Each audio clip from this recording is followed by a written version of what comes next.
ഞങ്ങളൊരു കഴിഞ്ഞാട്ട് വന്നിട്ട് ഞാൻ പറഞ്ഞ ഫ്രണ്ട്സ് ഞങ്ങൾ ഈ ചമ്മാന്റെ കുട്ടിയാണ്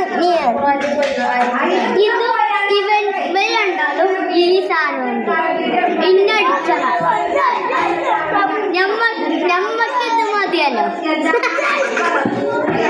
നമുക്ക് ഫൈറ്റ് കണ്ടോ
അപ്പൊ ഞങ്ങളെ വീഡിയോ അപ്പൊ എല്ലാവർക്കും ബൈ ബൈ.